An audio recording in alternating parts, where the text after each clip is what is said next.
Halo guys, di sini kami akan menjelaskan analisis kelompok kami tentang leadership. Sebelumnya, kalian tahu belum apa itu leadership? Nah, menurut George Terry, leadership adalah kegiatan yang mempengaruhi orang-orang agar bersedia untuk berusaha mencapai tujuan mereka bersama. Nah, kali ini kami akan menganalisis leadership dari dua tokoh yang cukup terkenal nih guys, yaitu Panglima Jilah dan juga Ridwan Kamil. Tetapi sebelum itu, kenalan dulu dong sama kelompok kami. Ada Muhammad Erik Sabilal, Muhammad Alfarizki, Rafli Putra Perdana, Ikhlas Aditya, Muhammad Fikri Haikal, dan juga Muhammad Nuzul Saputra. Kami dari Ilmu Komunikasi B 2018. Pertama, kami akan membahas tentang Panglima Jilah. Panglima Jilah atau Pangalok Jilah adalah pemimpin besar pasukan merah Bangkulai Rajang dari suku Dayak.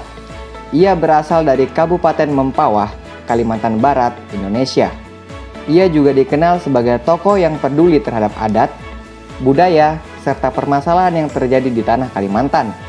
Nama asli Panglima Jilah adalah Agustinus Jilah. Beliau lahir pada tanggal 19 Agustus 1980. Menurut kami, gaya kepemimpinan yang digunakan Panglima Jilah ialah gaya kepemimpinan paternalistik. Tipe pemimpin paternalistik banyak terdapat di lingkungan masyarakat yang masih bersifat tradisional.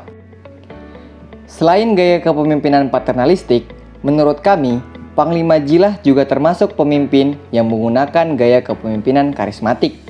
Gaya kepemimpinan ini mempunyai daya tarik dan kekuatan energi yang kuat, yang berasal dari latar belakang biografikal, pendidikan, kekayaan, atau penampilan. Selain itu, pemimpin yang karismatik dianggap memiliki kekuatan gaib atau supernatural power. Latar belakang biografikal Panglima Jilah ialah sebagai seorang keturunan para Panglima Dayak di masa terdahulu. Kakek dari Panglima Jilah sendiri dikenal dengan sebutan Panglima Macan. Para pemimpin karismatik tidak sekedar terkenal karena posisi atau kepemilikannya terhadap suatu hal. Mereka mampu mengubah arah pandang pengikutnya yang sudah mengakar menjadi suatu hal yang lebih baik lagi. Menurut kelompok kami, Panglima Jilah termasuk pemimpin yang terbentuk dari watak dan karakter yang dibawa dari lahir dan termasuk dalam teori pendekatan sifat. Dalam buku Komunikasi Organisasi karya Dr. Irene Silviani, ada 5 aspek yang menjadi ciri terbentuknya sikap kepemimpinan dari pendekatan sifat, yaitu capacity, achievement, responsibility, participation, dan status. Berikut analisis kami tentang Panglima Jilah yang ditelaah dari buku tersebut. Yang pertama, capacity yang meliputi kecerdasan, kewaspadaan, dan kemampuan komunikasi dari Panglima Jilah, sehingga ia mampu menyebarluaskan dan mempertahankan adat suku Dayak di tanah sendiri, hingga sosialisasi dan menemui pejabat-pejabat tentang adat suku Dayak. Yang kedua, achievement, yaitu gelar Panglima yang ia dapat karena garis keturunan dan prestasi-prestasi yang ia dapatkan. Yang ketiga, responsibility, yaitu kepekaan sosialnya yang tinggi, sehingga disukai dan disegani oleh pengikut dan pasukannya yang ia pimpin. Keempat, participation, yaitu ketelatenan dan kerja keras yang ia lakukan, sehingga adat suku Dayak tetap lestari, menciptakan dan menjadi pemimpin pasukan untuk mempertahankan budaya, adat, dan tanah suku Dayak. Yang kelima, status sosialnya yang tinggi karena derajatnya dari keluarga Panglima. Di luar dari gelar yang ia sandang, ia adalah pemimpin yang sangat tegas dan berwibawa sehingga menjadi panutan banyak orang.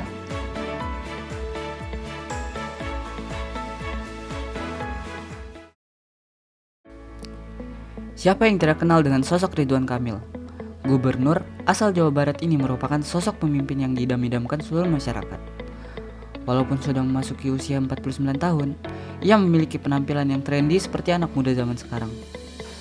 Kepemimpinan yang dijalankan Ridwan Kamil selama masa kepemimpinannya adalah memimpin dengan akhlak dan keteladanan. Beliau mengatakan bahwa ia menjalankan kepemimpinannya dengan memberikan contoh yang baik. Ia meyakini peribahasa buah jatuh tidak akan jauh dari pohonnya. Maksudnya, apabila pemimpin sopan, maka masyarakat pun akan berlaku sopan. Begitu juga sebaliknya. Apabila pemimpin berlaku kasar, maka masyarakat pun akan berlaku kasar. Menurut kami, dalam memimpin, Ridwan Kamil menganut gaya kepemimpinan demokratis. Gaya kepemimpinan demokratis adalah gaya memimpin yang memberikan wewenang secara luas kepada para bawahan. Setiap ada permasalahan, selalu mengikut sertakan bawahan sebagai satu tim yang utuh. Dalam gaya kepemimpinan demokratis, pemimpin memberikan banyak informasi tentang tugas serta tanggung jawab para bawahannya. Ridwan Kamil tidak hanya mengikut sertakan para pejabat pemerintah saja yang dapat ikut serta dalam pengembangan kota yang ia pimpin. Namun, Ridwan Kamil juga mengikut sertakan masyarakat dengan cara mendengarkan aspirasi masyarakat melalui media sosial yang ia miliki.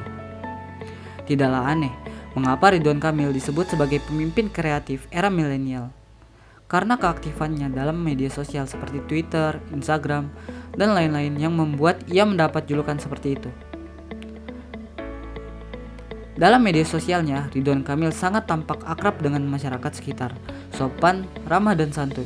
Ia juga selalu mengupdate kegiatan-kegiatan yang dia lakukan, serta program-program yang ia buat. Kepemimpinan Ridwan Kamil tergolong efektif dan relevan. Ia memimpin dari tengah sehingga bisa mendorong pasukan agar lari atau melompat ke depan, sekaligus menyeret pasukan yang lambat tertinggal di belakang. Ridwan Kamil memaparkan bahwa menjadi pemimpin hari ini harus turun tangan, bukan tunjuk tangan. Perkataan itu benar-benar diimplementasikan oleh Ridwan Kamil. Ia sering sekali terjun ke lapangan, salah satunya bersepeda keliling kampung. Dan dalam perjalanan ia bisa menemukan secara langsung problem yang ada di tengah masyarakat. Selain gaya kepemimpinan demokratis, Ridwan Kamil juga termasuk pemimpin yang menggunakan gaya kepemimpinan karismatik. Gaya kepemimpinan seorang yang karismatik mempunyai daya tarik dan kekuatan energi yang kuat, yang berasal dari latar belakang biografikal, pendidikan, kekayaan, dan penampilan, sehingga pengikutnya besar. Latar belakang pendidikan sebagai seorang arsitektur handal menjadi modal yang menjanjikan Ridwan Kamil untuk mampu mengelola tata ruang di daerah yang ia pimpin. Menurut kami, Ridwan Kamil termasuk pemimpin yang memiliki karakteristik kepribadian seorang pemimpin berdasarkan teori sifat. Keefektifan beliau memimpin ditentukan oleh sifatnya.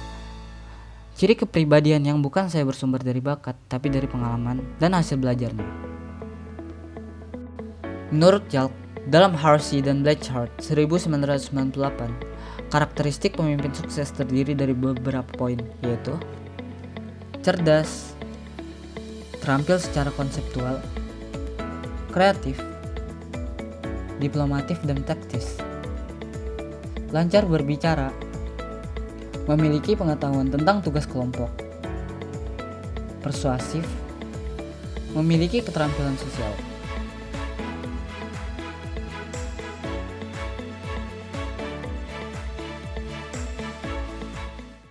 Jadi, tadi itu penjelasan dari kami mengenai leadership dengan menganalisis kepemimpinan Panglima Jila dan Ridwan Kamil.